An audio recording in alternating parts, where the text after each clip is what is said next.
of A New Eden. I'm Rachel, and thank you so much for being here.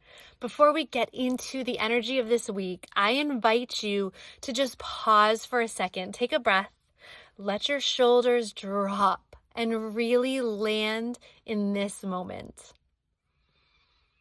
All right, let's first take a peek at what the planets are up to this week, April 20th through the 27th, 2026, and let's see how we may be experiencing this, because this is a turning point week.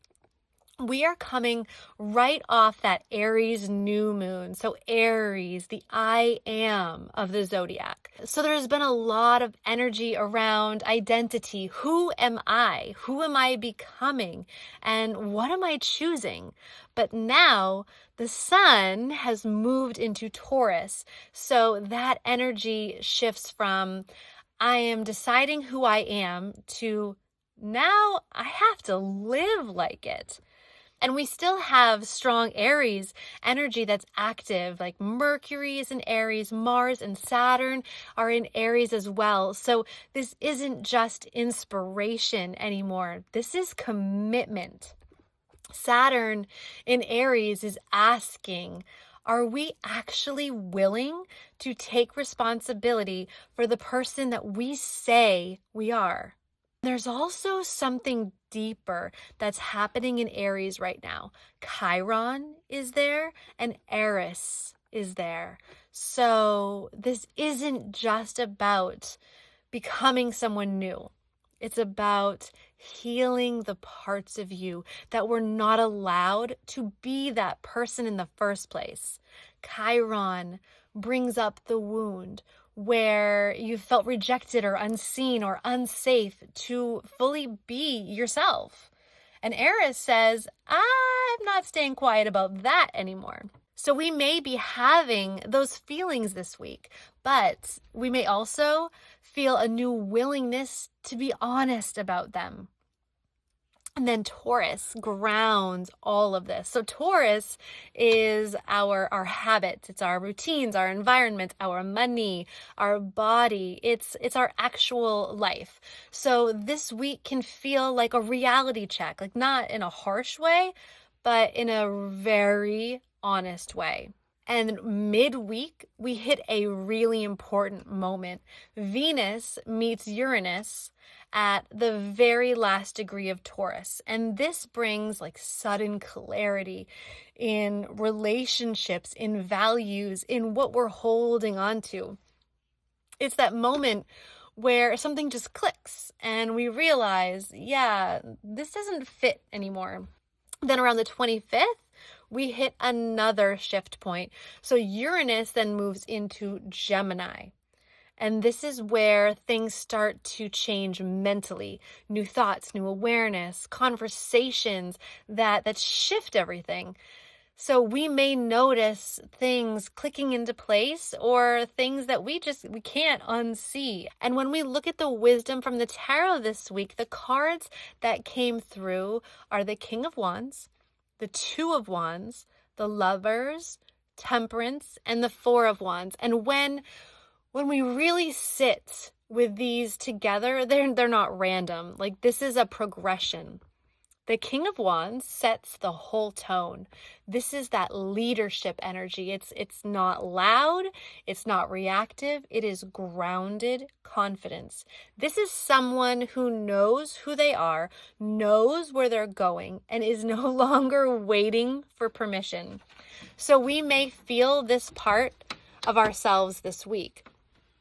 The part that's ready to move forward, that's ready to take ownership and ready to lead our own lives.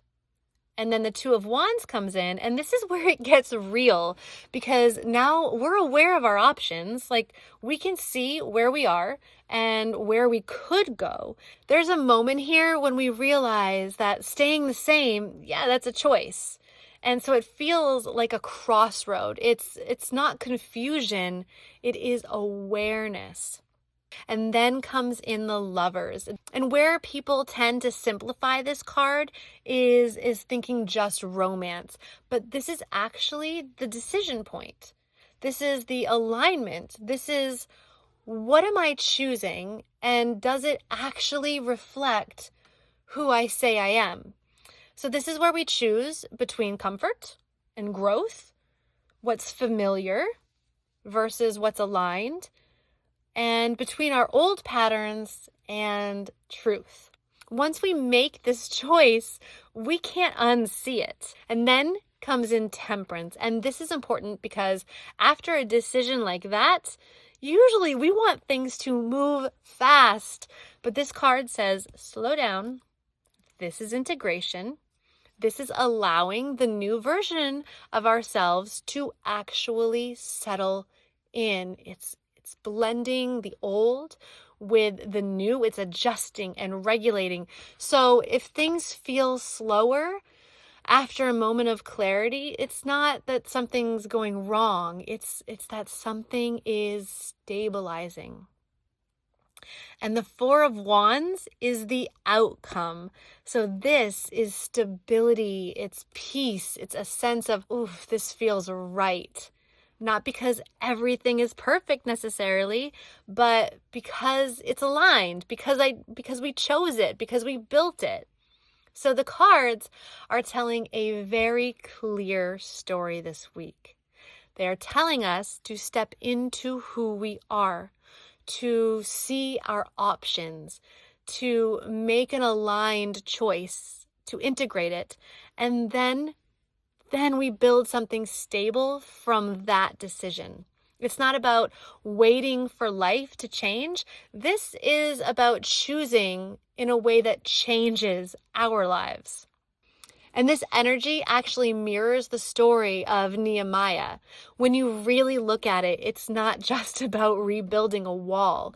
Nehemiah is a guy who is living in comfort. He is working for the king. He is safe. He is provided for.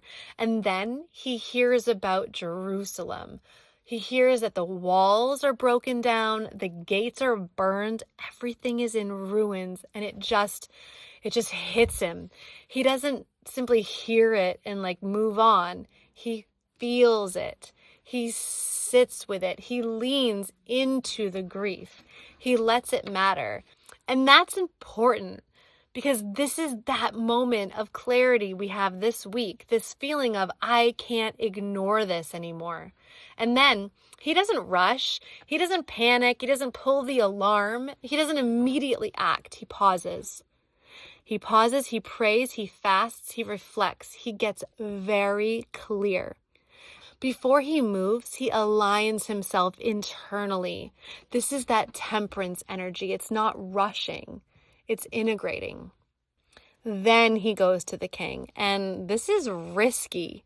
You don't just walk into the king's presence looking troubled and ask for something, but he does that anyway. He asks for permission, for resources, for protection. He owns what he's there to do. That is leadership. That's confidence. That is stepping into authority. And then he doesn't just show up and start building. He surveys the damage at night, quietly. He looks at what's actually broken. He counts the cost. He makes a plan before he makes it public. This is that Two of Wands moment. I see where I am and I see where I could go. And then he tells the people, let's rebuild. And this is where that decision happens, because once we say yes, we can't pretend we didn't see it anymore. This is the Lovers. This is alignment. This is choosing what actually matches who we are. And yeah, not everyone was happy about it. He is mocked. He is questioned. People try to intimidate him. They try to distract him and pull him off his course. And he has to stay focused. And Nehemiah says, I am doing a great work and I cannot come down. And that's huge for this week. Staying in our lane. Not engaging with noise, not shrinking. And then in Jerusalem, they build. Not all at once, not perfectly, not instantly, but consistently, piece by piece. Everyone takes a section and commits to it. That's that temperance again. That's integration, discipline, embodiment, and eventually the wall is completed. It's not just physically finished, it's energetically completed. There's structure, there's safety, there's a foundation again. There's that Saturn energy, that long-term sustainable foundation is formed. That is also Four of Wands energy. It is stability that comes from aligned action. So when we look at all of this together this week, Aries says to us, this is who I am. Chiron says, this is where it's been hard to be that. Aries says, yeah, I'm not hiding anymore. Taurus says, then live like it. And that final degree says, then this cannot come with you. Gemini shows us that now we see everything differently.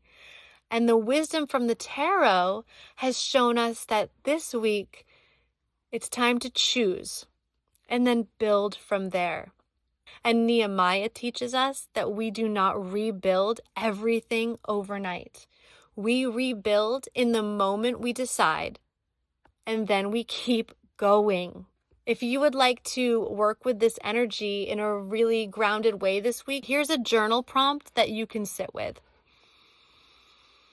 What am I clearly seeing in my life right now that I can no longer ignore? And what would it look like to fully take responsibility for it and begin rebuilding piece by piece? And a simple mantra to anchor into is I choose in alignment with who I am, and I build my life from that truth, one step at a time. And if you want to deepen this while journaling, after you write, sit with that mantra for a moment and notice where in your body, and notice where your body either relaxes or resists, because that's usually where the real work is. So this isn't just a week of reflection. This is a week of choosing, of embodying, of building something that actually reflects you. Pay attention to what feels true. Pay attention to what no longer fits, and trust what is becoming clear. We don't just say, I am. We choose in a way that proves it, and then we build from there. If this feels like something you're navigating in your own life, I do offer private sessions where we go deeper into your chart, your situation, and what alignment actually looks like for you personally. You can find more information in the description, or you can reach out to me directly through Instagram. I want to thank you guys so much for being here with me, for doing this hard work, and for choosing to be alive at this amazing time.